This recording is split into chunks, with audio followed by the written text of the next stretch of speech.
que muchas veces somos una versión raquítica de lo que podríamos ser, ¿no? Las dos enfermedades de hoy en día son el narcisismo y el perfeccionismo. El ser humano puede vivir en cualquier sitio del mundo, cosa que los animales no. El cerebro se va adaptando a las situaciones de cada persona. Lo importante es, como decía Platón, no solo vivir, sino vivir bien. Porque cuánta gente, ¿no? Estoy pensando ahora en una persona o dos o tres, ¿no?, que han tenido unos éxitos totales en el mundo empresarial, pero han fracasado. Estamos ebrios de emociones superficiales. Nuestro cerebro es social. Nuestro cerebro es relacional. Llevar una vida prosocial refuerza tu sistema inmunológico, forjar el carácter. Y esto es fundamental. Fundamental para que tú seas libre. Bienvenidos a In Recovery Talks, el espacio donde hablamos sin filtros sobre salud mental, adicciones y bienestar. Aquí exploramos historias reales, ciencia y estrategias para una sociedad más equilibrada, porque recuperar el control es posible y cada conversación nos acerca a entendernos mejor. Empezamos. Estamos con Alfred Sonnenfeld, que hace un minuto antes de empezar a grabar, yo te he preguntado: Alfred, tú has hecho muchas cosas, ¿cómo quieres que te presente? Y me las has vuelto a recitar y te lo voy a dejar a ti, que seguro que lo explicas mucho mejor. Bueno, pues efectivamente, muchas gracias por poder estar aquí y de participar aquí, Alfred, por venir. De muchos conocimientos.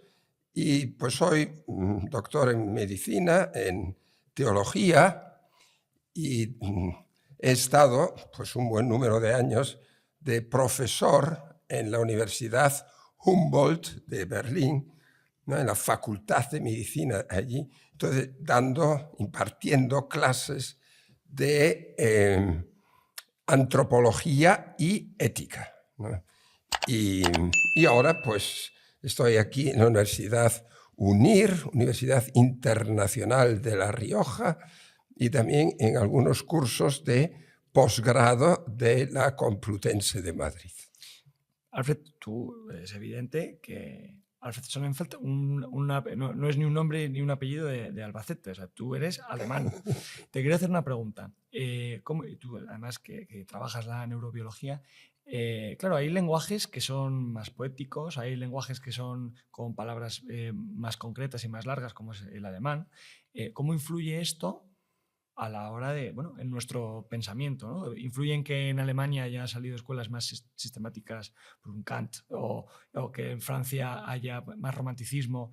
¿Influye el lenguaje en el cerebro? Por supuesto que influye en el cerebro, pero aquí tengo que profundizar un poco, porque el cerebro se va adaptando a las situaciones de cada persona, ¿no?, que tiene ese cerebro, ¿no? Entonces, claro, es muy diferente el cerebro de una persona que vive en el País Vasco o que vive en Andalucía o en Cataluña, ¿no? Es decir, es dependiendo de las experiencias que hace. Y por supuesto, pues una persona que vive en el Amazonas, ahí pues una persona que vive en el Amazonas pues distingue 120 tipos de verde. O el esquimal que vive en el Antártico, ¿no?, pues distingue pues 7 diferentes tipos de nieve, ¿no?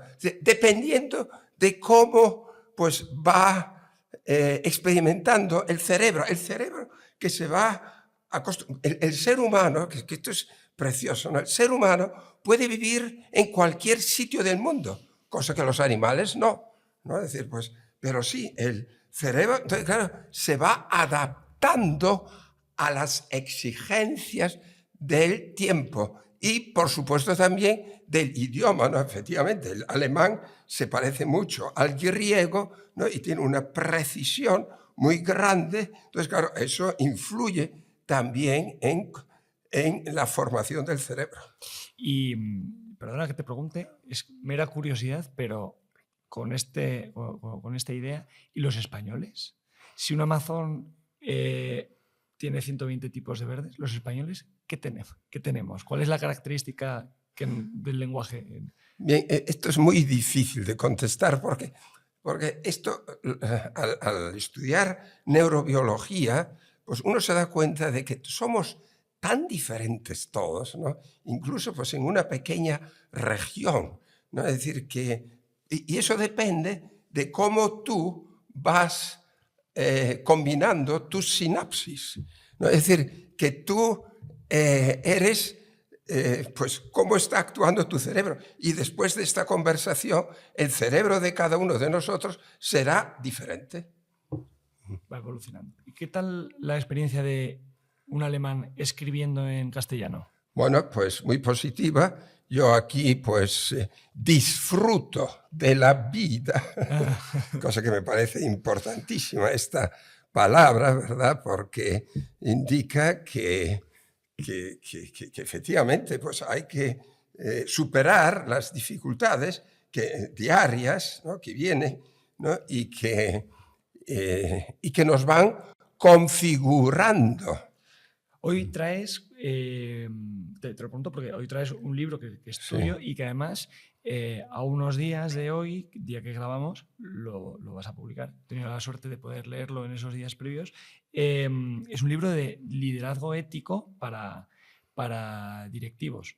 Y realmente la clase empresarial tiene una gran influencia en su ética, ¿no? En su forma de hacer las cosas para la sociedad. Y pongo dos ejemplos simples, básicos. Si en la comunidad empresarial o de directivos decide que los viernes se puede ir casual al trabajo, pues la calle se llena de color en lugar de los trajes grises. Y si la gente decide, la clase directiva decide que hay que teletrabajar, pues hay menos tráfico. ¿Cómo puede influir o qué influencia te gustaría que tuviera un libro que habla de liderazgo ético en estos directivos? Bueno, esto es un tema, claro, esto es ya el tema central de mi libro y que estoy muy contento que Planeta lo haya publicado, ¿no? Y pienso que aporto ahí pues una serie de ideas, ¿no? De cosas que he reflexionado mucho a lo largo de los años y que pienso que puede ayudar muchísimo para vivir mejor. Y eso significa tener en cuenta la persona en su totalidad, no solo verlo parcialmente como una persona que va ganando mucho dinero y tal, no, pero si en la familia fracasa, ¿dónde está la alegría de esa persona? ¿No? Es decir, y esto lo veo constantemente, ¿no? Es decir, lo importante es, como decía Platón, no solo vivir, sino vivir bien. Entonces, esa persona tiene mucha más influencia sobre los demás. Esa persona tiene autoridad, ¿no? Que significa, claro, que puede, es de lo que hablo en el libro, que me parece muy importante, la supportive leadership. La supportive leadership es una actuación de tal modo que el buen líder lo que hace, o sea, el buen empresario lo que hace es invitar, animar, inspirar y entusiasmar.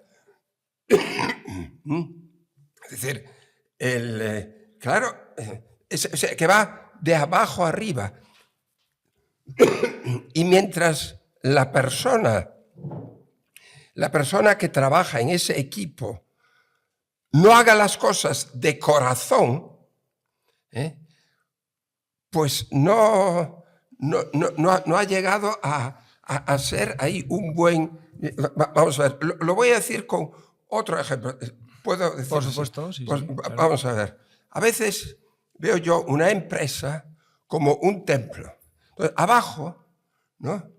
Abajo, pues está en la base, en el basement, están los empresarios, ¿no? Que muchas veces no consiguen ser dueños de sí mismos, no consiguen tener señorío sobre sí mismos. Luego están las columnas, ¿no? Del templo, ¿no? Que son pues, las especialidades, la gente que gestiona pues, quizá pues, todo lo que tenga que ver con las finanzas, ¿no?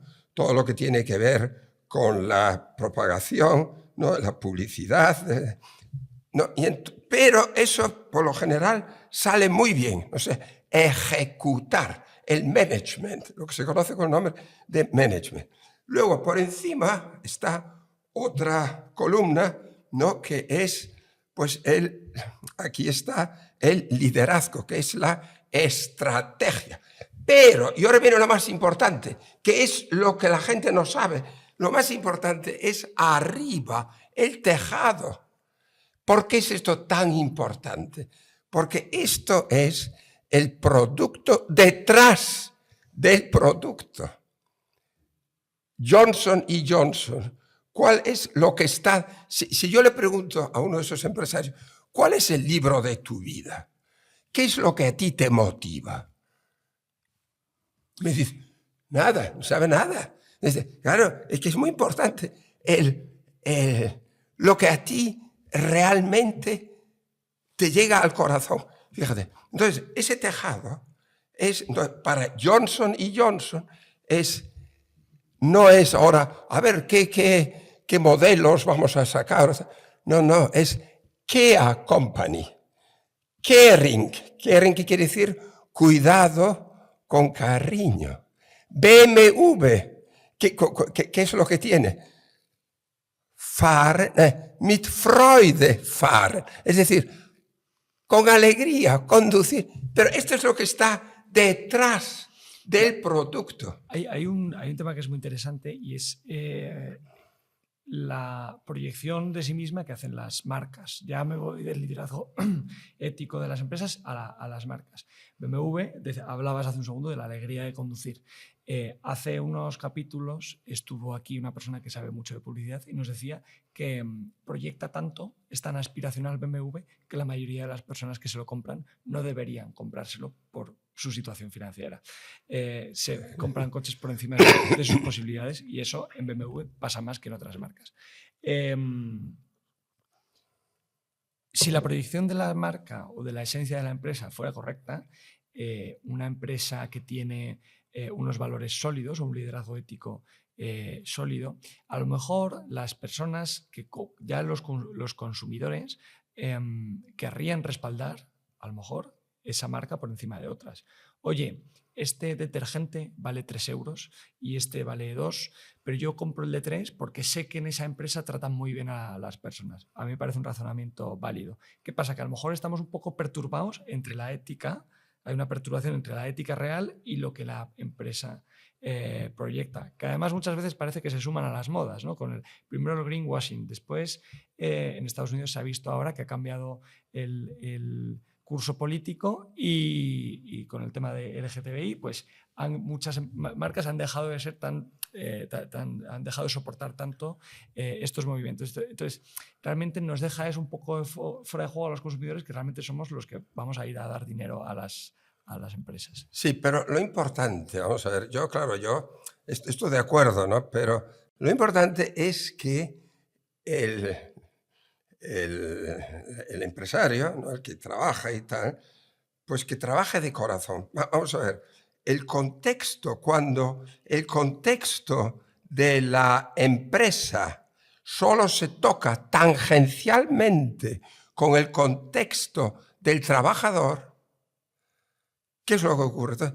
O sea, la persona que no se identifica, ¿qué es lo que ocurre? El burnout. O sea, acaba quemado, ¿no? Necesita el estar pues ahí de acuerdo a lo que o sea, hacer las cosas de corazón. Si no le llega al corazón, ¿no? Pues el fracaso está programado. Garantizado. Antes has dicho que el liderazgo ético, pues existe una clase de directivos que aplican, ¿no? Cierto liderazgo. Y yo te quiero preguntar, ¿es diferente hoy en día el liderazgo que una persona ético que puede tener en su empresa con el que puede tener en sus fines de semana o sus entornos personales. Y esto no es una fricción o algo que nos rompa un poco el alma, ¿no? Esa partición, ese dualismo de cómo tenemos que comportarnos en un lado o en otro, las exigencias que a veces nos da el mundo profesional y nos hacen ser personas que a lo mejor en nuestra vida privada no somos. ¿Cómo lleva esto o cómo llevamos este peso? Claro, esto es un reto siempre actual, ¿no? Es decir, el buen empresario. Claro, esto es lo que yo recalco aquí en mi libro, ¿no? Es decir, el buen empresario pues, ha de ser bueno en su totalidad, no solamente en aspectos parciales. Porque cuánta gente, ¿no? Estoy pensando ahora en una persona o dos o tres, ¿no? Que han tenido unos éxitos totales en el mundo empresarial, pero han fracasado. O sea, la pobre persona pues tiene 2 o 3 mujeres, ¿no? Los niños nunca los ve, ¿no? Es decir, pues claro, para llegar a una vida lograda, se necesita tener en cuenta la totalidad de las personas. Y eso es lo que hace la ética. La ética nos anima, nos hace ver las cosas desde arriba, ¿no? Es decir, desde la totalidad de la persona. Y para alcanzar ese areteo, esa figura excelente en valores, que hoy en día que hay muchas exigencias y hay mucha presión, hay mucha velocidad, ¿qué debe hacer un empresario? O bueno, cualquier persona, ¿eh? ¿Qué debemos hacer? Bueno, pues bueno, aquí ahora aparece un concepto que es el de la coherencia, ¿no? Y yo distingo 2 tipos de coherencia. La coherencia ética, ¿no? Que es en realidad pues, estar en lo que hago, ¿no? Y ser coherente conmigo mismo en todas mis acciones, ¿no? Es decir, el no engañarme a mí mismo, ¿no? Esto que le dice el monje en Los hermanos Karamazov, ¿no? De Dostoyevsky, le dice al hermano mayor, Dmitri, le dice, oye, le pregunta, ¿qué tengo que hacer para que me vaya bien? Contestación, no te engañes a ti mismo.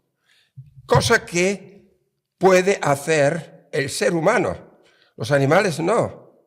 Por eso, en este libro, también hablo mucho del noti se auton. Conócete a ti mismo, que estaba escrito ahí delante, en el templo de Apolo, en Delfos. Para tú entrar en Delfos, ¿no? Es decir, en el lugar de la sabiduría, tienes que hacer examen. Es una cosa que poca gente hace. Alfred, tú como neurobiólogo crees en sabes mucho de las conexiones que se producen en el cerebro cuando aprendemos cosas. Y yo te quiero preguntar, ¿qué pasa cuando, precisamente hablando del autoengaño, qué pasa cuando todas las cosas que vamos aprendiendo son incorrectas? Nos convertimos en esencia en alguien errático, pues si conocemos lo que conocemos no es correcto. Y esto te lo quiero preguntar por los referentes que una persona puede tener hoy en día. Hay muchos. No están claros porque te puede llegar cualquier referente a través de medios sociales. ¿Y qué podemos hacer para intentar que el conocimiento que aprendemos, el que nos quedamos, el que integramos, pues poder validar que tiene coherencia o que es cierto, ¿no? Bueno, vamos a ver, claro, esto es, de aquí se arrancan muchos temas, ¿no? Y yo quiero decir, en primer lugar, ¿no? Estamos ebrios de emociones superficiales. Y lo que nos falta, pues es el pensamiento profundo, ¿no? Es decir, el ir más... Vamos a ver, vivimos en la era de la distracción. Entonces, ¿qué significa eso? Pues cualquier cosita, pues nos llama la atención y entonces pues nos vamos adaptando a eso, ¿no? Siempre que yo recibo una información, mis neuronas, las sinapsis, producen un poco de dopamina, ¿no? Entonces, ¿qué pasa? Pues está muy bien el estar informados, ¿no? Pero no como está ocurriendo ahora, desmedidamente informados, ¿no? Es decir, ¿por qué? ¿Dónde está aquí, digamos, el peligro? El peligro es que mucha gente vive a golpe de clic. ¿Qué pasa? Esa capacidad tan grande que tiene el cerebro de plasticidad, la estoy utilizando muy mal. ¿Por qué? Porque me quedo en la memoria a corto plazo. No paso a la memoria a largo plazo. Y lo que tengo en la memoria a corto plazo, eso dura muy poco. En cambio, en la memoria a largo plazo, pues, ¿quién aprende más rápidamente un idioma? Una persona que sabe 4 idiomas, y yo aquí una que sabe solo un idioma, por supuesto que mucho más rápido el que sabe 4 idiomas. Pero porque ha desarrollado la plasticidad en su cerebro. Exactamente. Claro. Y cuando tú tienes esas informaciones erróneas en tu cerebro, lo digo por casos, ya hablando de lo que está bien y lo que está mal, yo estoy seguro de que hay gente mala y hay gente que es una psicópata y hace el mal. Pero tú sugieres en el libro que hay veces que se hace el mal no por ser malo, sino por no ver las cosas buenas. Y pones un caso, un ejemplo, que no es tan del pasado, que es el juicio a Eichmann en Israel. Sí, no, es que eso arroja una luz tremenda, ¿no? Entonces, a mí es que eso me encanta. Vamos, aquí recuerdo rápidamente, ¿no?, que Adolf Eichmann, ¿no?, fue teniente coronel con Adolf Hitler. Y ese Adolf Eichmann fue el causante, se le puede casi llamar carnicero, ¿no?, de que hayan muerto cantidad de judíos. Pero es que aquí hay una cosa interesantísima, ¿no? Entonces, claro, cuando la Mossad, ¿no?, de Israel lo coge y lo lleva a Israel para ser juzgado, piden a Hannah Arendt, que esto es muy importante, una filósofa y sobre todo comunicadora, ¿no?, que estaba trabajando en New York, que esté allí presente en ese caso. Entonces, ¿qué pasa? La gente que estaba viendo eso quería ver un monstruo, un genio del mal.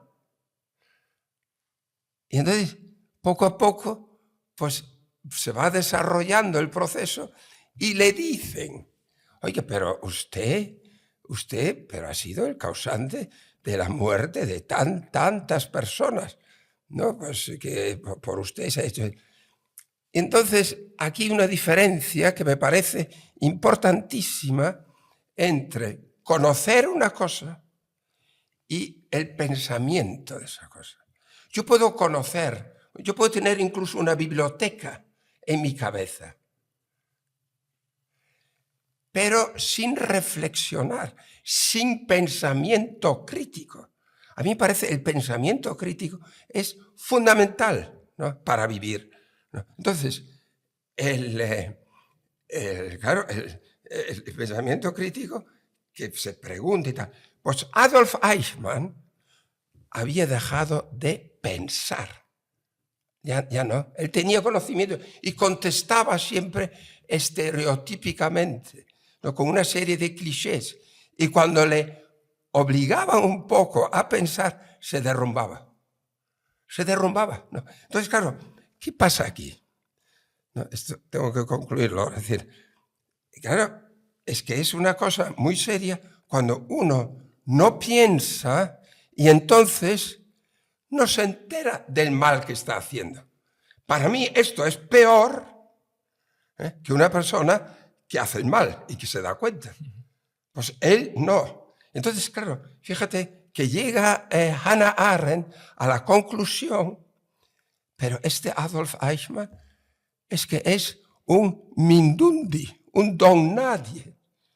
Es un don nadie que ha dejado de pensar desde hace años. A Hannah Arendt la criticaron mucho por los comentarios que iba haciendo en prensa sobre el juicio, ¿verdad? Sí, totalmente. ¿No? Y ella, sí, pero es fantástico, ¿no? Entonces ella acuña esta palabra que me parece genial, la banalidad del mal, ¿no? Es decir, el mal no se presenta muchas veces así como uno piensa, ¿no? Un monstruo del mal y tal. No.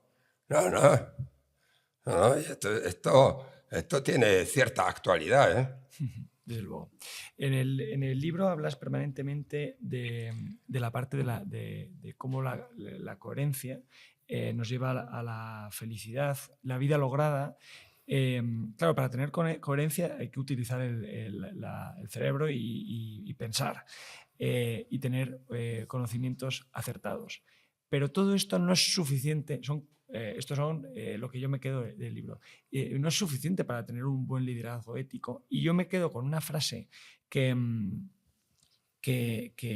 pones en el libro, que es de Antoine de Saint-Exupéry, que es la de: si quieres construir un barco, no te vayas a por madera, sino inculca en las personas el anhelo de conquistar el mar. Probablemente vaya a inventar alguna cosa. No, perfecto, pero perfecto. La esencia es muy esta. Bien, muy bien. No, pero claro, es que esto es volver un poco a lo que dije antes, ¿no? Es decir, al hablar de Johnson & Johnson o hablar de BMW, ¿no? Es decir, si no te llega al corazón, claro, tú tienes una serie de personas, ¿no? Entonces, tú puedes decir, oye, mira, prepara aquí las maderas para hacer ese barco, prepara aquí tal, organiza eso tal. Es diferente que si yo le digo, el mar, la mar, qué buen tema para hablar, vamos a hablar los deseos. ¿Te das cuenta? Es que es eso. Cuando una persona se da cuenta de corazón, es que eso es impresionante. Vamos a ver, permite que te diga aquí un ejemplo que a mí me impresiona mucho. Es la película de la lista de Schindler.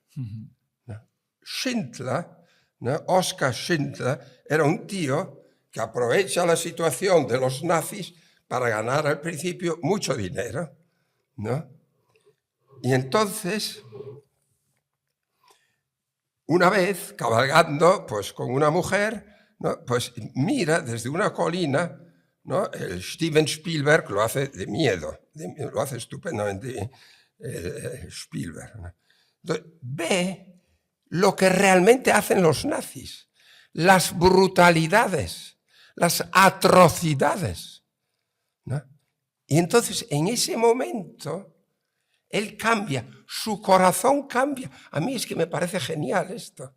El corazón se hace bueno y gracias a eso y a su perseverancia, ¿no? A su fidelidad, o sea, él cambia y ayuda y rescata, consigue que no se maten a 1.200 judíos. Pero el cambio no es solo... Vamos a ver, si ponemos de algún modo la analogía entre su empresa, que es una cosa muy extrema, ¿no? Porque una empresa que cambia de valores a día de hoy, realmente la persona no solo cambia los valores de la empresa, sino porque en la película se ve, él también cambia personalmente, sí. y con sus relaciones familiares, ¿no? Vuelve a casa de algún modo. Vuelve a casa con su mujer. Por eso te digo que al final es un cambio integral de la persona. Efectivamente. Y te preguntaba antes por cómo podemos soportar el peso de tener una ética en el trabajo de lunes a viernes y otra diferente es una dualidad que yo creo que no funciona. Bueno, pero vamos a ver. Un buen líder, ¿no? O sea, un buen, ¿cómo se dice? Pues el empresario, sí. ¿No? Consigue que los demás hagan un buen trabajo. Entonces, de tal modo que al final del domingo tienen ganas de volver al trabajo. Esto es, digamos, como un ideal, ¿no? Que me parece genial, ¿no? Entonces, es que es eso lo que tiene. Alfred, volviendo al tema de los referentes que podemos tener a día de hoy, con todas las informaciones espontáneas que tenemos, que son muy superficiales muchas veces, pues son transeúntes, hablas en el libro. Estas informaciones nos generan unas expectativas que no parecen muy realistas. Yo te quiero preguntar si no vivimos mal por las cosas que nos pasan, sino porque las cosas que nos pasan no son las que esperábamos falsamente o erróneamente que nos pasaran.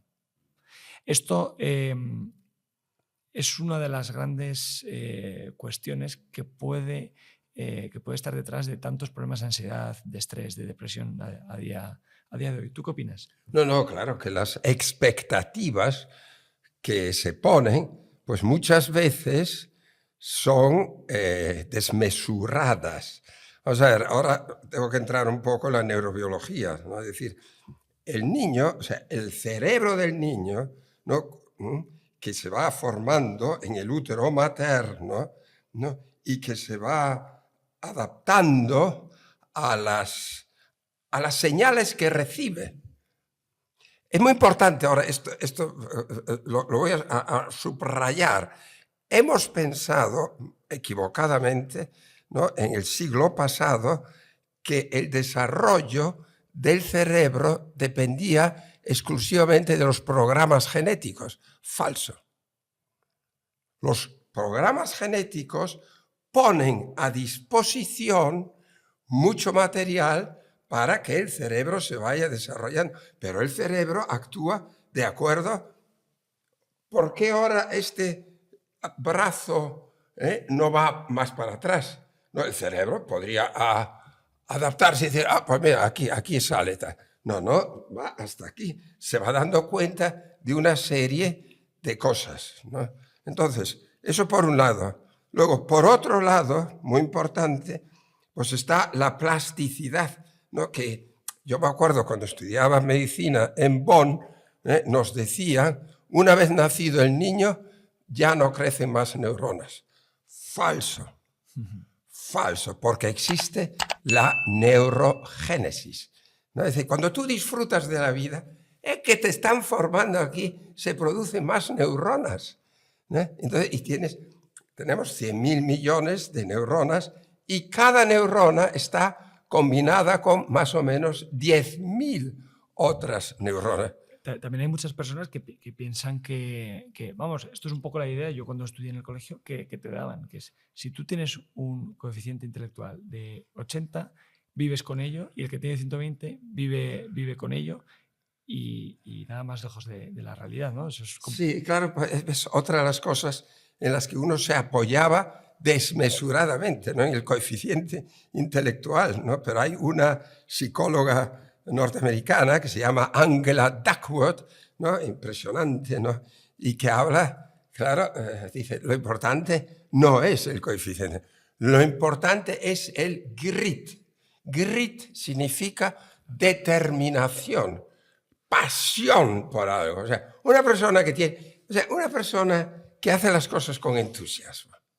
Es que es mucho más importante. Y el caso aquel de un chico, no sé de dónde he sacado esta información, me acaba de venir de la memorieta, pero es el caso de un chico que era un desastre en el colegio y por error le dieron un resultado, habían hecho un gran estudio de inteligencia en su país, que creo que era Estados Unidos, y le dieron por error los resultados de otra persona que era brillante y era superdotada. Entonces, este chico empezó a pensar que era superdotado y la historia es de éxito porque empezaron a irle las cosas sorprendentemente bien hasta ser una persona de éxito en todas las facetas de su vida. Realmente hay un condicionante social en lo que nos dicen, ¿no? Oye, eres CI 80, eso es lo que tienes, pero también te condiciona. Claro, pero eso es falso. O sea, esta anécdota que has contado, pues yo te puedo añadir la de Thomas Edison. Thomas Edison, una de las personas más brillantes, ¿no?, del mundo americano, ¿no?, con mayor número de descubrimientos. ¿Y qué le pasó cuando él tenía pues 10 años o 12 años? Le dijo el profesor: oye, mira, llévale esta carta que te escribo y dásela a tu mamá y que la lea ella. La mamá lo lee y entonces dice: anda, pues, ¿sabes lo que dice? Pues dice que en la escuela no hay nadie que te pueda dar clases así. Entonces me tendré que ocupar yo de ti. Entonces, muchos años después, ese Thomas Edison llega cuando ya murió su mamá, llamada Nancy, ¿no?, pues va ahí y tal, y lee esa carta.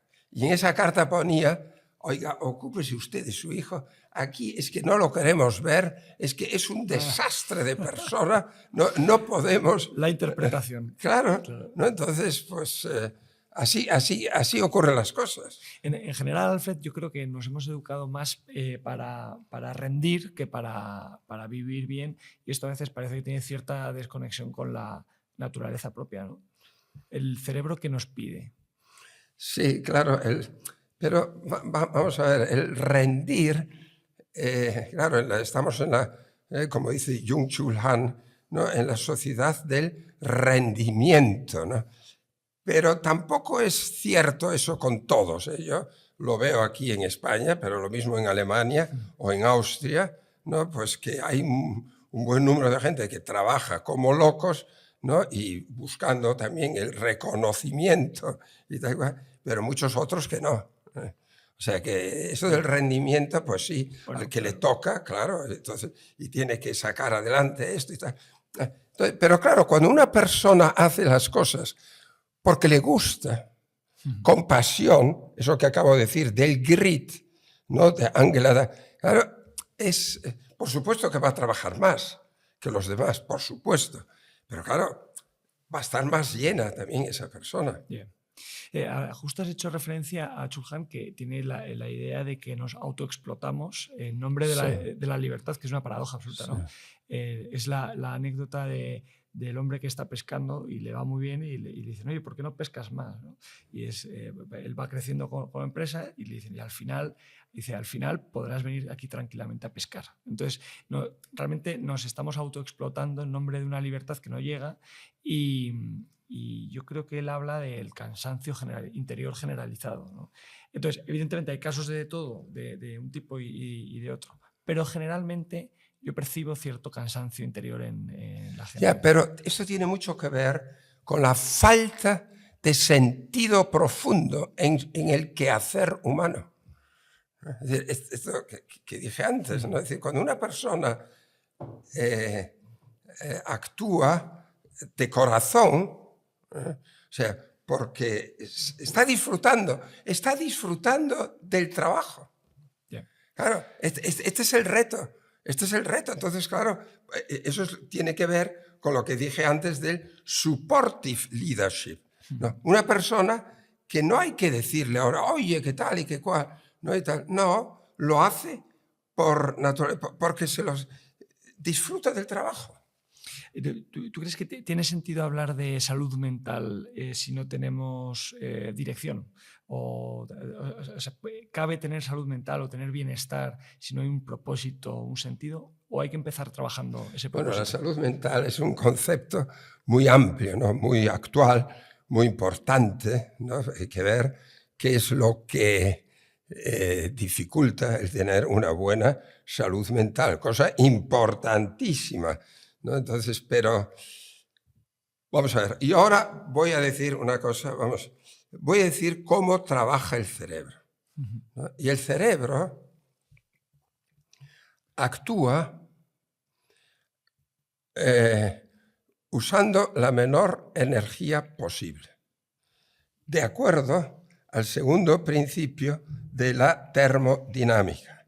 Entonces, ¿qué pasa? ¿Qué quiero decir con esto? Bueno, pues que hay en la vida, pues hay una serie de cosas que producen incoherencias en mí, ¿no? Pero eso todos los días.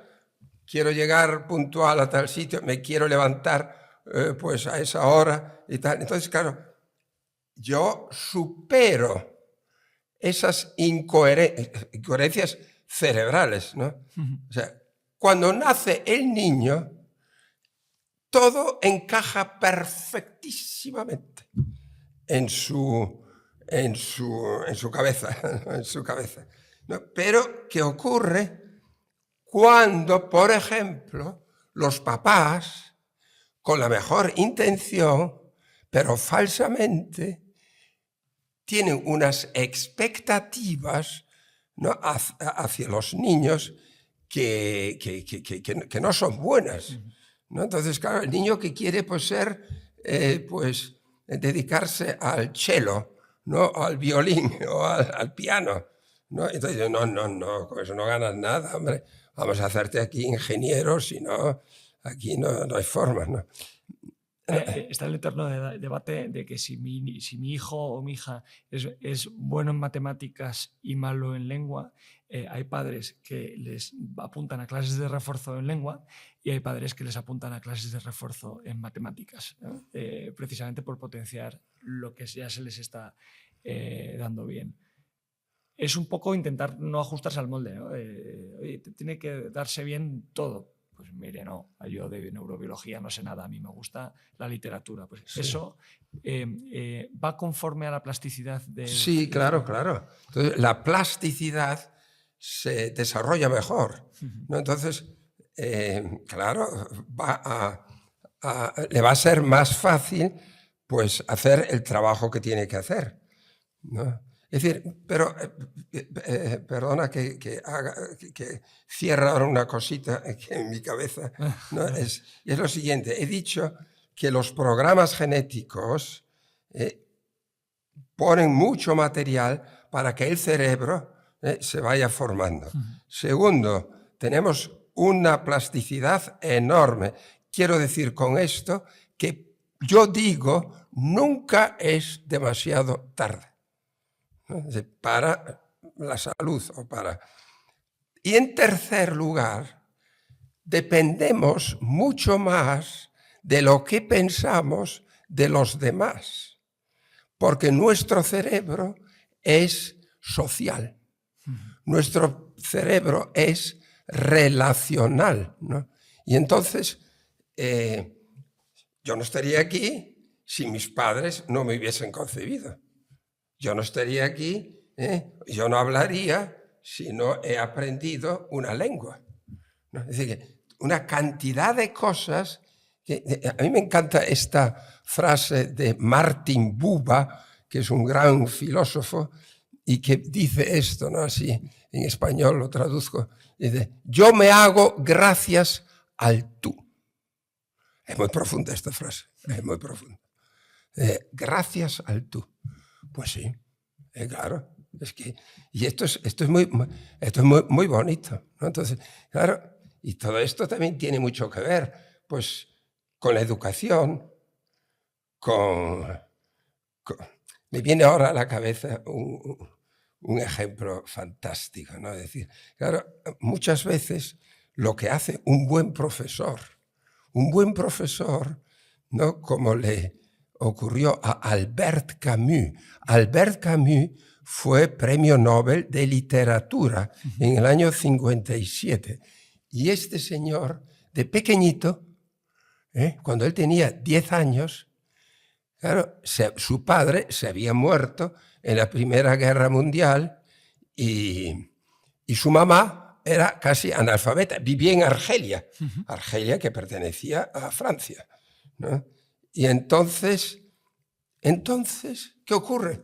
Pues que un profesor, Monsieur Guillaume, ve a este pequeñito y le dice, mira, te voy a preparar para que ganes una beca, y puedas estudiar, ¿no? En vez de tener que trabajar, que es lo que te está pidiendo ahora tu mamá y tu abuela, que es con los que estás viviendo, ¿no? Entonces, una cosa dificilísima. Y efectivamente, ¿no?, lo hace y la gana, ¿no? Entonces, cuando le dan el premio Nobel allí en Estocolmo, pues dice, bueno, ahora escribe él a este señor Guillaume le dice, mire, ahora que ha acabado pues todo este ruido mediático, ¿verdad? Pues le digo que gracias de todo corazón, ¿no? Gracias de todo corazón, en primer lugar, a mi mamá, pero en segundo lugar, a usted. Usted fue el que ayudó a ese niñito que soy yo y que sigo siendo para usted, ¿no? El que ha dado este salto tan grande gracias a su ayuda. Porque en el caso contrario, en el caso de que no te pase lo que a Camus, sino que bueno, pues tome tu vida otra deriva y tú te vayas aislando, porque de algún modo pues te vas haciendo más pequeñito, te pones, y tú te aíslas, realmente cuando tú te vas aislando socialmente, que la alternativa a esto de Camus a lo mejor no era aislarse, pero bueno, que en lugar de generar grandes relaciones te aísles, eso en el cerebro, en un cerebro que es social, ¿qué ocurre realmente? Claro, es que esto es muy importante. Claro. Pues se van formando una serie de redes neuronales, sí, ¿no?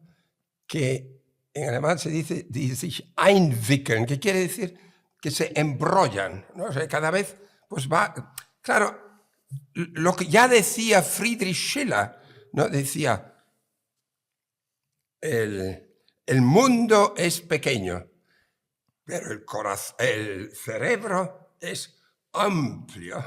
Es muy interesante, ya hace siglos, ¿no? Hace siglos. Este gran escritor que yo admiro, para mí es el mejor de los escritores alemanes, ¿no? Es decir, porque además él tenía una fuerza. Cuando lo vio Goethe, pensaba, este se va a morir dentro de poco. Pues no, duró 14 años y escribió unas novelas impresionantes. ¿Por qué? Porque estaba entusiasmado con lo que hacía. ¿Ves? Volvemos a esto que acabamos de decir. Pero claro, cuando los niños son el resultado de las expectativas, el amor es incondicional. Y vuelvo a decir, los papás con la mejor intención, ¿no? Pero, por ejemplo, un niño que está jugando en la playa y está haciendo una torre y viene y está esperando a que venga el papá, ¿no? Para que el papá le diga, oye, fantástico lo que has hecho. Claro, es que es muy importante, pero si el papá dice, mira, esto, coges aquí tal y cual y mira, haces esto. Hombre, fíjate, lo digo con otro ejemplo. Un niño que va con la mamá, ¿no? y va a pagar. Y el niño, pues yo quiero ese, no sé, ese chupete, esa cosa, ese chicle o esa tal. Entonces el niño va afuera y dice, he conseguido tal. Esto no es vida lograda. Vida lograda es el niño que empieza a andar y de repente consigue mantenerse de pie. ¿Te das cuenta? Es que si no viene de dentro, pues... Ese contento que le entra al niño cuando consigue el chicle berreando, ¿no? Sí. Y sale de la tienda y está contento. No es vida lograda.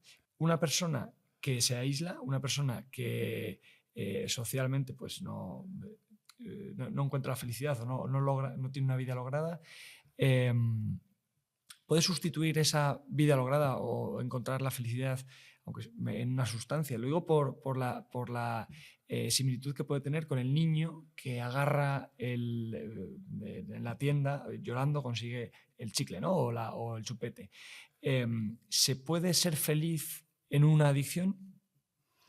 Wow, pues vamos a ver. El cerebro, ¿no?, es social, ¿no? Como acabo de decir, es relacional.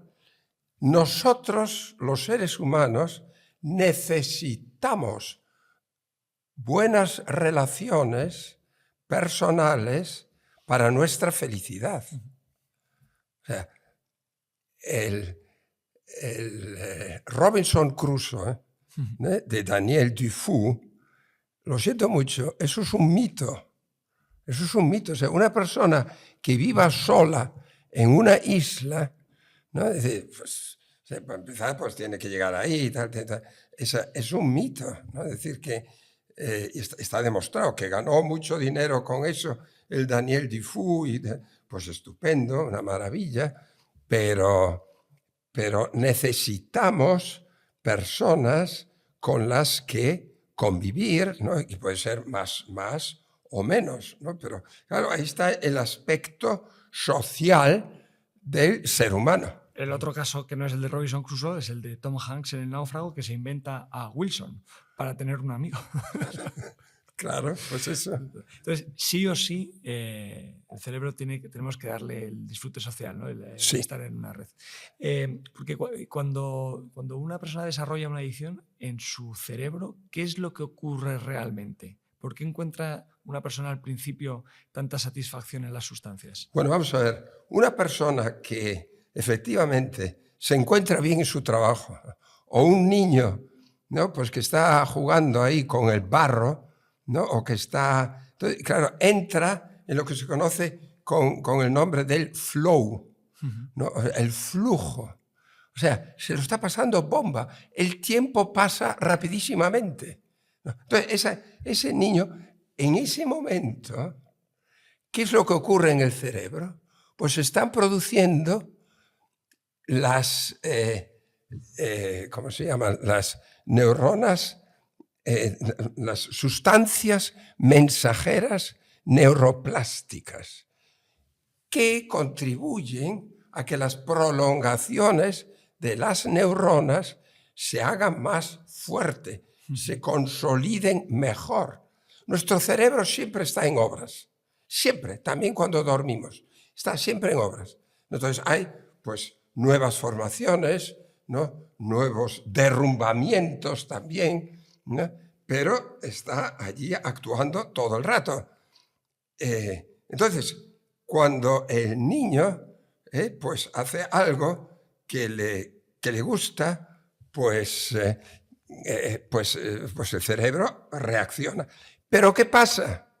Que también se puede hacer mal uso, ¿no? Es decir, una persona que toma dopamina, que toma una serie de drogas, ¿no? Además, aquí hay que decir lo siguiente, vamos a ver. En el tema de las adicciones, pues desde hace ya un buen número de años se sabe que el origen del placer y el dolor, ¿no? Pues están superpuestos en el cerebro, ¿no? Entonces, si yo empiezo ahora a tomar, ¿no? En esta sociedad, ¿no? Que se llama plenty, no sé, de plenitud, ¿no? Es decir, cuánta gente, ¿no? Pues que les va bastante bien, pero no quiere que les vaya mejor, tener más placer, ¿no? Y consumir drogas, ¿no? Entonces, claro, la balanza, tiene que haber una balanza entre el placer y el dolor. Entonces, si lo está inclinando ahora porque está tomando drogas, ¿no? Igual yo ahora no voy a hablar de las drogas, ¿no? Pues entonces se inclina hacia un lado la balanza y cada vez más. Entonces, ¿qué pasa?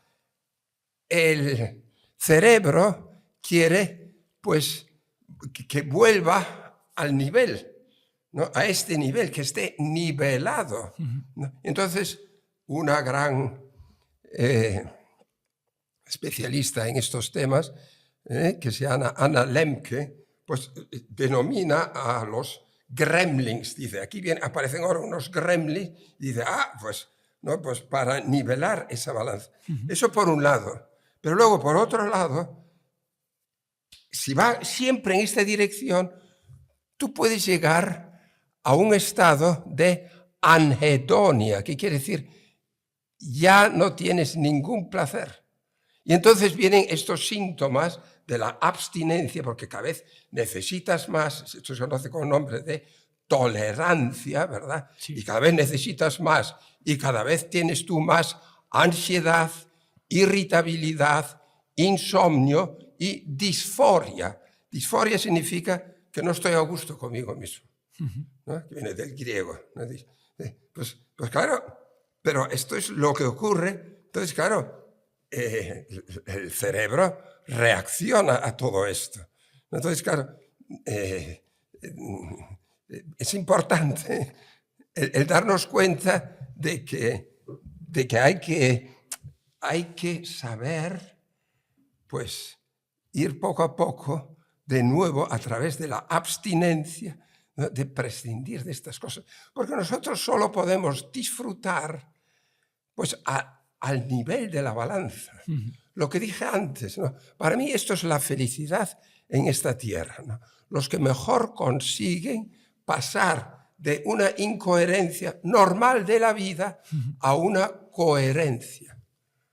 Es maravilloso cómo lo explicas, porque yo creo que es muy divulgativo la forma en la que ordenas todas estas ideas. Pero me queda por saber cuál es la diferencia entre una persona que, haciendo la misma cosa que otra, con el uso de sustancias, uno pueda desarrollar una mayor adicción. Porque ¿dónde entra el componente genético o las variables que tú sepas que hay? ¿Qué diferencia hay? Bueno, aquí, yo es que como leo muchas veces que hay gente que quiere entrar aquí totalmente, yo digo, pues eso depende del estilo de vida que has llevado. Es decir, el estilo de vida es importantísimo. O sea, una persona que quiere hacer el bien, una persona que es prosocial, ¿no? Que hace el bien, que ayuda, sus genes actúan mejor. Bueno, y socialmente funciona también mejor. Sí, en todos los sentidos. El caso más real es en la historia del pensamiento, ¿no?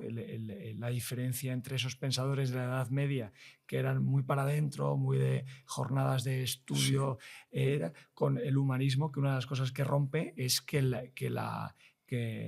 el conocimiento tiene que estar al servicio de mi señor. Y al final eso es hacer cosas. Y entonces empieza una revolución técnica tremenda, ¿no? Porque todo el conocimiento pasa a ser el científico, deja de ser una persona encerrada y empieza a ser una persona relacional, que empieza a hacer, sí, poner en práctica todo lo que sabe.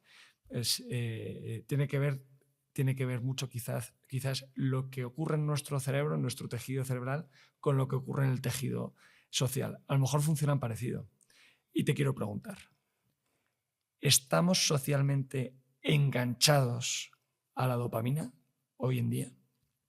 Sí, claro. Esto basta con pasear aquí por algunas calles, ¿no? Entonces incluso la gente va así y tal y choca contigo, ¿no?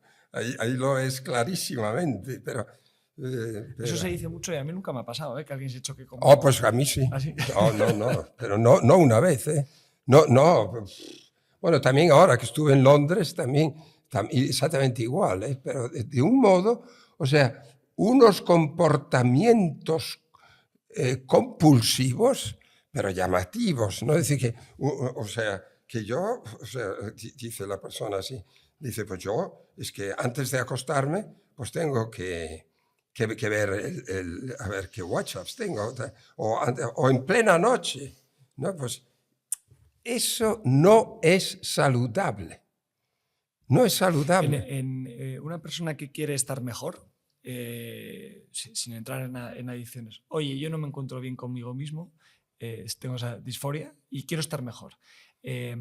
¿Vale más intentar moverse, quedar con amigos, ir a un museo, hacer cosas, que una pastilla? ¿Qué es? Por supuesto. No, por supuesto. Aquí te interrumpo rápidamente. Vamos a ver. Fíjate, voy a contar una anécdota que nos contó Elizabeth Lucas. Elizabeth Lucas es la discípula más conocida de Viktor Frankl. Es una mujer ya mayor, una mujer encantadora, ¿no? Tendrá, no sé, ya estará llegando a los 90 años, ¿no? Y dio pues toda una serie de entrevistas también. Entonces, hablando en una conferencia en München, allí en la capital de Baviera, ¿no? Pues contó la siguiente Y claro, hablando pues de la filosofía, de la psiquiatría, ¿no? De los conceptos de Viktor Frankl. Y este ejemplo, ¿no? De los tiempos de Lübke. Lübke era un presidente, ¿no? En los años 60, y su mujer llamada Wilhelmine Lübke, que significa Guillermina Lübke. Bueno, pues esta señora, visitando una vez una residencia de gente mayor, ¿no? Va por ahí y tal, y de repente un señor se levanta y dice: oiga ¿usted a qué viene aquí? Yo tengo dolores de día y ya no digamos de noche, y me han dejado todos solos.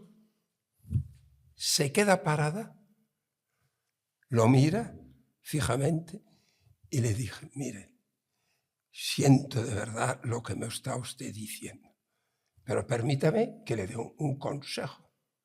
Encuentre usted en esta residencia a alguien que le vaya peor que a usted y ayúdele. Esto es. Bueno, es que eso es la filosofía ¿cómo es? La logoterapia, ¿no? La logoterapia. Que es encontrar el sentido. Exactamente. A mí me hace gracia la anécdota, que no sé si es una anécdota de que Viktor Frankl empezaba sus terapias con la pregunta de ¿por qué no se suicida usted? espero que sea una broma. Sí. Bueno, él ayudó en el campo de concentración, sí. ¿no? Que era ya Auschwitz. Yo ya eso no le llamo campo de concentración, es un campo de exterminio, ¿no? Bueno, pues él ayudó a varias personas a que no se suicidasen. ¿Y cómo lo hizo? Pues motivándoles, o sea, diciéndoles: pero tú no tienes un hijo, tú no quieres ver a ese hijo, pues no te vayas corriendo a la alambrada, ¿no? Para ser tiroteado. Tú no tienes un proyecto de vida que es organizar una biblioteca y tal. Pues esto lo podrás hacer después de superar esta situación. Yeah. El sentido de... Claro.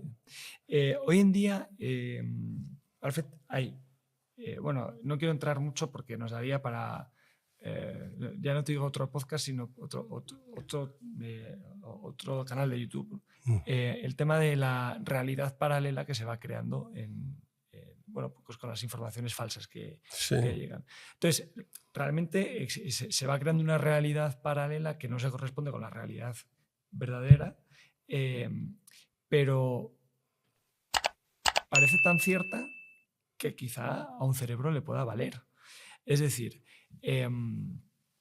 nos estamos desconectando como humanos o acostumbrando a que nos mientan en televisión, y realmente el cerebro no sé si tiene que ver con la plasticidad o con la supervivencia del ser humano que se va adaptando a todo, pero nos hemos acostumbrado a no saber las cosas, o incluso a asumir que las cosas que nos están contando pues que seguramente no sean exactamente ciertas, ¿no? O que sean interesadas. Yo no sé si esto genera de algún modo pues cierta pérdida en el sentido de la vida, porque al final la verdad es uno de los grandes valores, ¿no? que seguimos, que se supone que seguimos, y lo estamos perdiendo. Entonces, yo no sé si esto tiene un choque con... Por supuesto, claro que sí. Claro, y tiene una influencia enorme. Claro, las fake news, ¿no? pues nos causan mucho mal, ¿no? Entonces, ¿por qué yo solo puedo ser feliz en medio de la realidad de la vida? Yo me puedo... Claro, que hoy en día mucha gente piensa que con un clic pues se va ya a otro lugar y tal, ¿no? O sea, realidad, no. ¿No? Todo el tema de los avatares o todo el tema de, yo qué sé, las películas que nos ponen, ¿no? Donde uno desaparece de este mundo, ¿no? Porque ya le parece inaguantable. Pues no, pues hay que... De hecho, da mucha pena, lo digo convencido, claro, si tú tienes ideas falsas, da mucha pena a la gente que se crea propósitos de vida basados en falsedades, porque da esta ternura, ¿no? Hace falta ser melón para tener tanta pasión en algo que te has forjado porque te has creído algo que... Entonces, bueno, al final... quizá ese florecimiento vital, que si no recuerdo mal es un concepto aristotélico de encontrar el sentido de la vida, pues tenga necesariamente que estar basado en la verdad, o sea, en conocer bien. No, pero es que nuestro corazón, ¿no? Esto lo digo en mi libro sobre la sabiduría del corazón, ¿no? Es decir, tiende por naturaleza a la verdad, al bien y a la belleza. Muy importante también la belleza, ¿no? Es decir, la belleza que algún filósofo, incluso Dostoyevsky nos lo ha dicho, nos salvará, ¿no? Nos salvará en una de sus obras, lo dice, claro. Entonces, claro, todo así lo uniformado y tal, pues eso no es bonito, ¿no? Es decir, la belleza es fundamental, es la vía pulcritudinis, ¿no? De la que hablaba Benedicto XVI, ¿no? Y que nos purifica, ¿no? También, ¿no? Y es muy importante. Entonces, claro, muchas veces la gente pues, no aprecia eso, ¿no? Entonces quiere cosas más brutales, no sé, la balanza que entonces, busca, ¿no? Pues el placer y tal.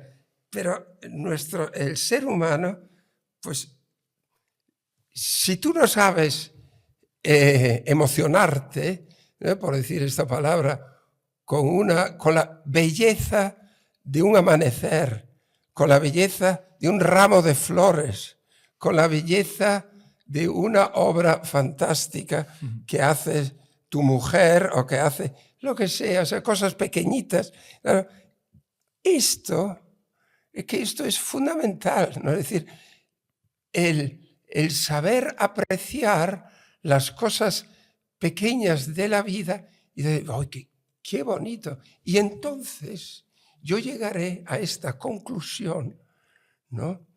Que me parece genial, ¿no? Que se titula, dice, allí donde estoy, quiero estar. Allí donde estoy, quiero estar. O sea, no estar en contra de la vida. Nunca, esto que he dicho antes del burnout. Y de la coherencia, ¿no? Y de la coherencia. Sí. O sea, no, porque claro, nuestro cerebro tiene que ir adaptándose, ¿no? Y Alfred, hay un reto, y es, estos chavales que ahora tienen 18 o 20 años, chicos y chicas que han nacido ya en esto, o sea, con el bombardeo incesante de mensajes y en esta dificultad del medio digital y de escarbar dónde quiero estar, ¿no?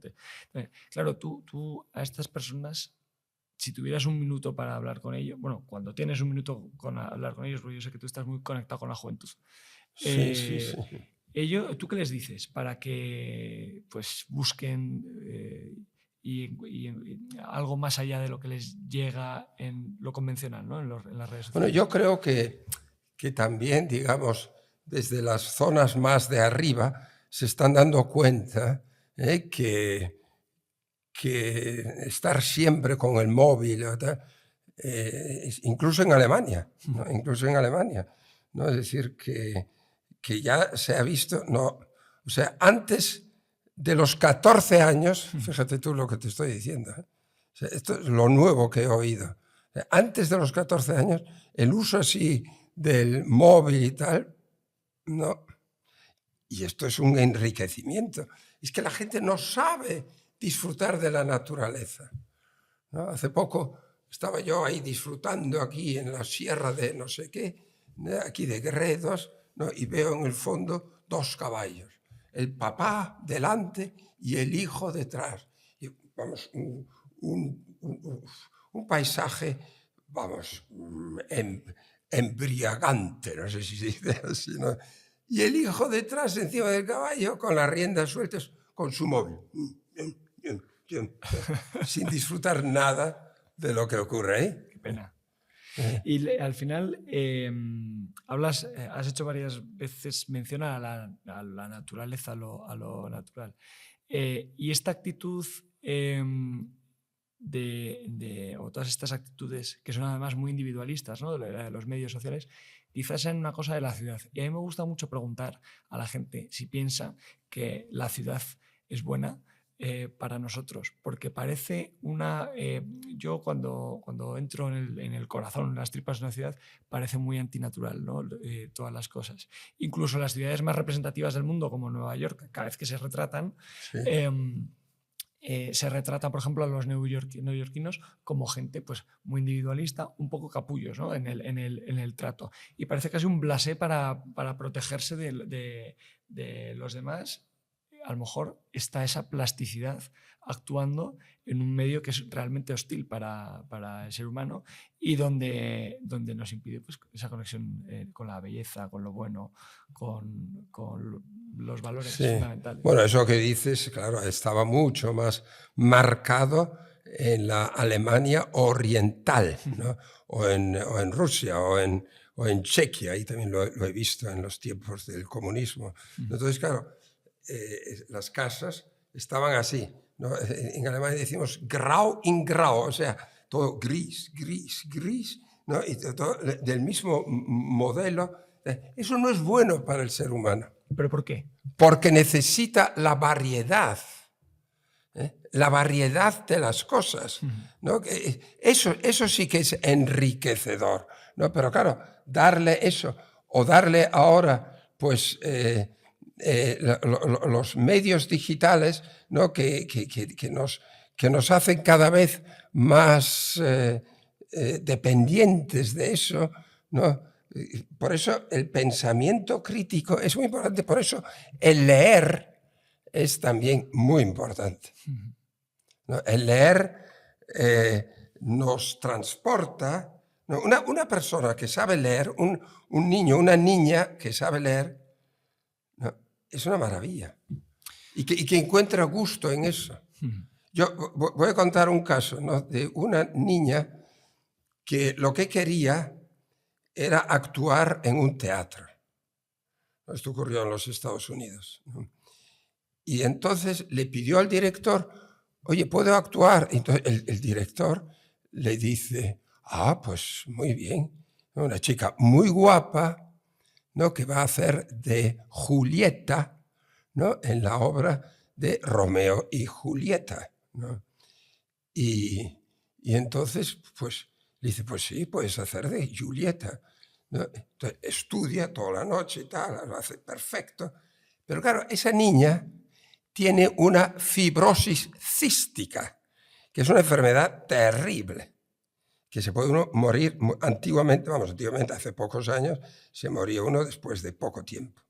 Bueno, esta niña, gracias a su entusiasmo, ¿no? De meterse ahí en una obra, ¿no? De Shakespeare, ¿no? Pues hace tan bien las cosas que no solamente no muere, sino que estudia medicina y artes escénicas, ¿no? O sea, y le sigue yendo bien. ¿Por qué? Pues porque se sabe entusiasmar con las cosas. Esto que dije del grit, ¿no? Que tiene esa pasión por las cosas. Entonces, claro, esto es para la salud de una persona fundamental. Es tener propósito. Y al revés también puede pasar, ¿eh? Que hay gente pues, que pierde... bueno, es muy gráfico el caso de los perros que fallecen al poco de que fallezca su dueño, ¿no? Claro, tú antes hablábamos de que de cerebro y mente no son...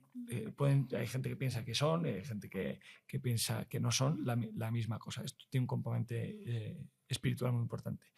De algún modo, por la parte o las características que te pueden decir que sí que son la misma cosa, es que aunque tú tengas una cosa mala en la rodilla, si tú tienes un propósito en la cabeza, tu cabeza es capaz de decirle a tu rodilla, espérate un momento, todavía no me falles, que tengo muchas cosas que hacer, ¿no? Al final, de algún modo, se puede decir que somos propósito. Sí, propósito es lo que dije también antes del producto detrás del producto, ¿no? Que es lo que realmente nos mueve, nos coge el corazón. Oye, y volviendo al tema de las ciudades, a esa velocidad en la que nos movemos, nos reímos. Es verdad que somos muy sociales en las ciudades. Sí o sí te tienes que relacionar permanentemente. Hay mucho ruido también. Y cuando uno llega a su casa y por la noche pues la ciudad se queda callada en casi todas partes, tú te acuestas en la cama y la mayoría de la gente que tiene problemas de estrés o de ansiedad dicen que es en el silencio de la noche cuando nos viene todos esos pensamientos que no nos dejan dormir, pues que te desvelas, ¿no? La ansiedad, el insomnio. ¿Por qué? Ocurre cuando estás callado, cuando estás en silencio. ¿Por qué el cerebro en ese momento es cuando nos trae todos esos pensamientos que nos provocan ansiedad? Claro, pero dormir bien es muy importante para la salud. Entonces, ¿qué es lo que se puede hacer? Pues tener un poco menos de estrés, ¿no? El estrés, dominarlo. Tener porque alguna persona dice por ahí, no, hay que matar el estrés. No, esto lo dice muy claramente Sonia Lupien, una persona que ha trabajado 30 años con el tema del estrés. Dice, si tú no tienes estrés, estás muerto. ¿No? Necesitas un poco de estrés, ¿no? Pero que superas, ¿no? Que vas superando lo que dije de las incoherencias en coherencias, ¿no? Entonces, esto es lo importante, ¿no? Es decir, que... pero pueden ocurrir toda una serie de cosas, ¿no? En la noche, efectivamente, te puedes, pues, pensando en algunas cosas que te persiguen, ¿no? Y entonces,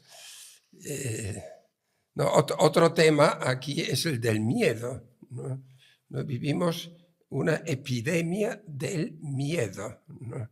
Entonces, y eso es tremendo, ¿no? Porque son pensamientos, ¿no? Que uno tiene, pero no tiene nada que ver con la realidad. Hay una diferencia muy grande. Si aquí detrás hay un tigre real, pues claro, yo tengo miedo, ¿no? y tengo que reaccionar de algún modo. O si el tigre solo está en mi cabeza. Es una diferencia enorme, ¿no? Entonces, claro, todo este tema también del miedo, de las ansiedades, una persona que vive así, claro, es un poco más difícil que duerma bien. Este miedo, yo creo que el miedo, corrígeme si me equivoco, puede tener algo que ver con la prudencia. Es decir, la gente que tiene miedo es probable que sobreviva más tiempo, ¿no? Porque hace menos cosas peligrosas. O realmente tiene miedo al tigre, entonces se protege. Tú en tu libro hablas de la prudencia mucho. Y a mí me parece muy importante hablar de la prudencia porque tiene mucho que ver con la moderación también. Sí. Pero claro, no es en sí mismo una virtud, porque tú puedes tener mucha prudencia, como dices, en el atraco a un banco. Dice, qué prudente, y dice, qué prudente era. Eso es astucia, ¿no? Pero eso es astucia, ¿no? Pero Sí. se puede confundir. Al final, todo vuelve a vivir la vida pues, con un propósito que sea verdadero y a los valores griegos, ¿no? Que has mencionado hace un momento. Yo... te quiero preguntar si la ciudad, y perdona que vuelva, puede tener alguna similitud, salvando las distancias, en el estilo de vida que nos provoca, entre el aislamiento social que puedes tener por ir tanto tiempo, pues como el niño que iba con el caballo, con la pantalla, ¿no? Y el aislamiento más radical del que habla Frankl por el estilo de vida que se nos da hoy en la ciudad, ¿no? Que es mucho de pantallas y ir en el metro con la pantalla. ¿Hay similitudes? Sí, pero también hay que tener en cuenta aquí que el cerebro, o sea, cómo actúa, también, pues, volviendo a eso, ¿no? Es decir, que gastando la menor energía posible. Nosotros en realidad, o sea, también una sociedad, también las grullas, las migraciones de grullas, ¿no? Cuando van así, pues ellas se van intercambiando, ¿no? Cuando vienen de África en febrero, marzo y tal. Entonces, pues, cantidad de grullas. Entonces, claro, va por delante una que gasta mucha energía, pero ayuda a las demás, esto tiene lugar siempre, ¿no? Es decir, y nosotros también en nuestra cabeza pues queremos gastar la menor energía posible. No quiere decir que no haya que esforzarse. Claro que hay que esforzarse. Y la vida es eso. La vida es esforzarse una y otra vez para conseguir de nuevo la coherencia cerebral, ¿no? Y por supuesto la coherencia ética, ¿no? Cuando hago una tontería o lo que sea, ¿no? Pues redirigirse, resetearse. La vida es eso, ¿no? La vida es eso.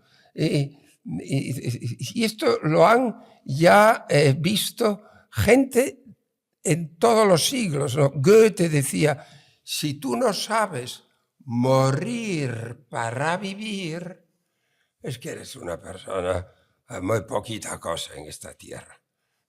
Morir para vivir, es decir, adaptarse cada día, ¿no? Esto es precioso, ¿no? La autoorganización de la vida, que se organiza, ¿no? Entonces, pero esto es precioso, ¿no? Es decir, pero y ahora lo importante es que seas feliz, o sea, que te organices de tal modo, ¿no? Que disfrutes de la vida, que lleves una vida lograda. Y para eso hemos de tener en cuenta siempre, siempre la totalidad de la persona. Me resulta interesante que hablando tanto de la vida lograda, no hayas mencionado mucho la dimensión más espiritual, ¿no? que suele ser muy recurrida cuando alguien habla de una vida plena, ¿no? De que tiene una vida plena. Pues Muchas gracias. Sí. De un modo mira, es que rápidamente. Mira, hay un autor que he descubierto hace poco, pero que me parece un genio, que se llama Robert Cloninger, que está en los Estados Unidos. Bien. Él llega a la conclusión, ¿no? Él es psiquiatra y genetista, y llega a la conclusión, él hace una distinción en el ser humano entre el temperamento y el carácter.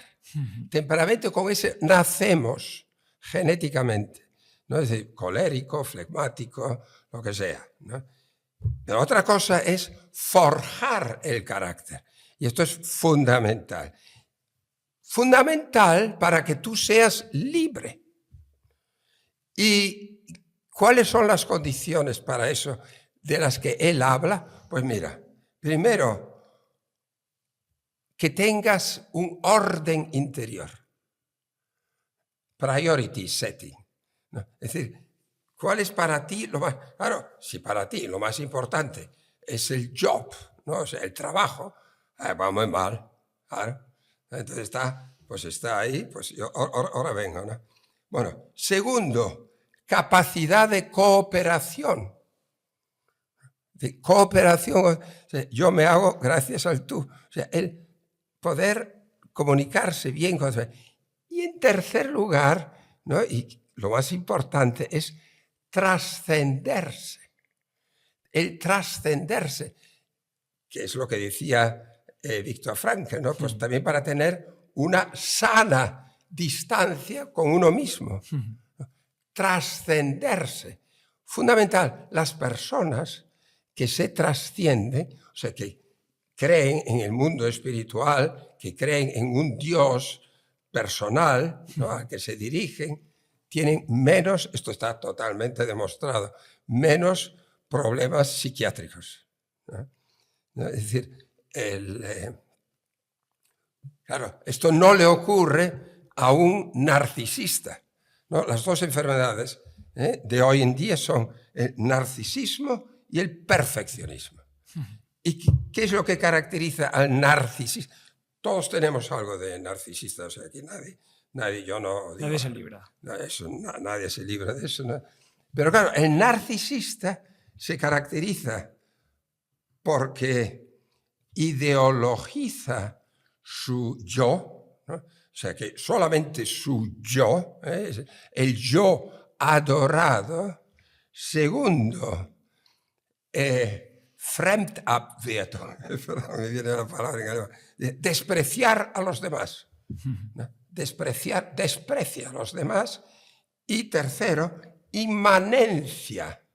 No sé, queda en su mundo, no sale de ahí. Te aísla. Se aísla totalmente. Claro. La verdad, tu cerebro es una biblioteca, ¿eh? Llegas a las referencias enseguida. La verdad que es una maravilla escucharte. Yo te quería preguntar un poco por darle sentido a esta charla para todas las personas que la ven y buscan. Bueno, el motivo del podcast es el bienestar y también dar herramientas pues, para llevar una vida precisamente en bienestar, sobre todo en personas pues, que tienen algún problema cerca o ellos mismos pues, deciden o están decidiendo recuperarse. Una persona que tiene una vida lograda o el camino hacia una vida lograda. Está mejor dicho. Ahora O el camino hacia una vida lograda. Eso sí que está mucho mejor, sí. Te lo agradezco. Sí, es también el camino para protegerse, para ser más fuerte con conductas que yo no quiero o con riesgos, con ansiedades que me vienen por la noche. Es decir, todas las aptitudes que tú desarrollas cuando buscas una vida lograda realmente te fortalecen contra muchas más cosas, ¿verdad? Por supuesto. Claro, por supuesto. ¿No? Y esto que dije antes, ¿no? De llevar una vida prosocial, entonces, refuerza tu sistema inmunológico. ¿Ah, sí? Sí, por supuesto. Sin lugar a duda. No, sin lugar a duda. Es que, ¿por qué? Porque te lo pasas bien. ¿No? Es decir, y esto creo que ya mucha gente lo va notando. ¿No? O sea, una persona que solamente vive pensando en sus placeres, ¿no? La pobre gente, ¿no? Que acaba en la pornografía, ¿no? Que acaba en la drogadicción, que cae en los juegos, ¿no? El gambling, ¿no?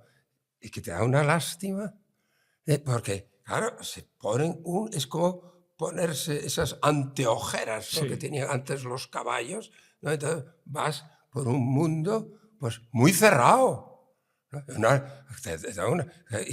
Esos no saben disfrutar de la vida. ¿No?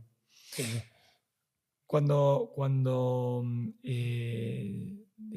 buscamos ese propósito, porque claro, esto que me cuentas parece muy difícil, muy tedioso. Qué pereza, ¿no? Ponerme ahora a tener una vida lograda con todas las cosas que me estás diciendo que tengo que hacer.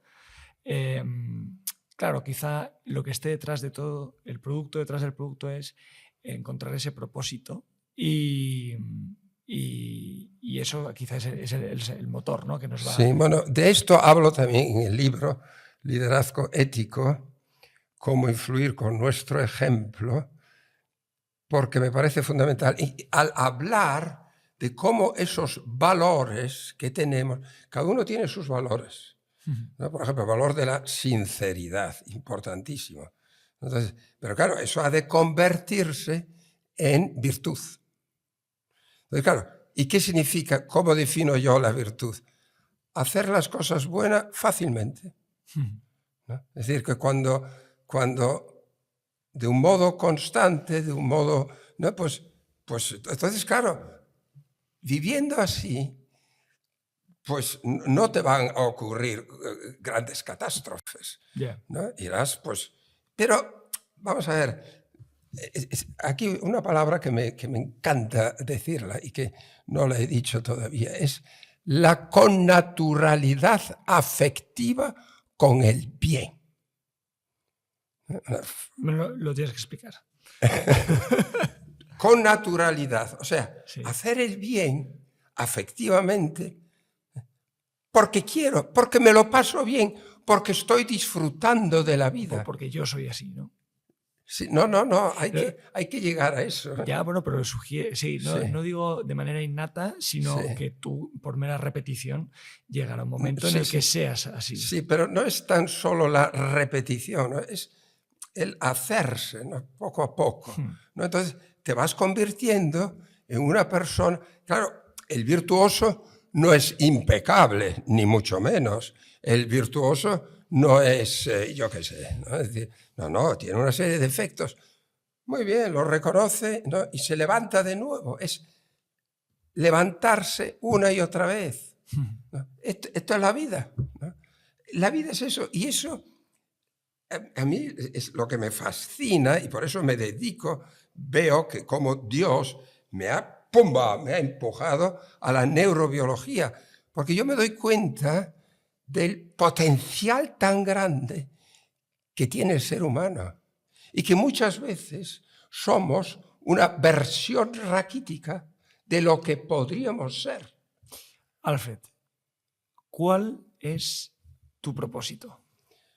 Buena pregunta. Has dado algunas claves, yo creo, durante toda la conversación, pero Sí. por ir cerrando con todo lo que nos has contado, ¿cuál sería un propósito que Alfred, dentro de muchísimos años, desde se observase y dijera, lo conseguí? No, la contestación es muy rápida. Es la vocación, ¿no? Es decir, si se te acerca alguien muy importante y te dice, sígueme, pues fíjate tú. Pero claro, también conlleva eso pues muchas dificultades, ¿no? Pero también muchas alegrías, muchísimas, ¿no? Es decir, o sea, te da una ayuda, te da una fuerza, ¿no? Pues sí, tú, estas las palabras, ¿no? ¿Cuántas veces oigo? A ti en Evangelio, ¿cuál es la palabra que más te gusta? No, bueno, pues yo, la verdad os hará libres. Muy bonita, ¿no? Pero a mí una palabra es sígueme. Ya está. Sígueme. Ya está. Yo del libro me quedo con la anecdotilla de cómo construir un barco. No la conocía y me ha fascinado. Resume mucho el libro, yo creo. Sí. Si quieres, para cerrar, cuéntanosla. No, pues ya, creo que ya hemos hablado de Es ella. verdad, es verdad. Claro. Es verdad. Si quieres construir un barco, no busques madera, sino convence a la gente o lleva el anhelo al corazón de Exactamente, o sea, mueve a la gente, ¿no? A tener anhelos del mar. Alfred, ha sido un verdadero placer charlar contigo. Un placer totalmente de mi parte. Gracias por escucharnos y acompañarnos en este episodio de In Recovery Talks. Si esta conversación te ha hecho reflexionar, compártela y ayúdanos a seguir derribando barreras en salud mental y adicciones. Si te ha gustado y quieres estar al día, suscríbete a nuestro canal y encuéntranos en tu plataforma favorita y en inrecovery.es, porque hablar de esto es parte del cambio. Nos escuchamos en el próximo episodio.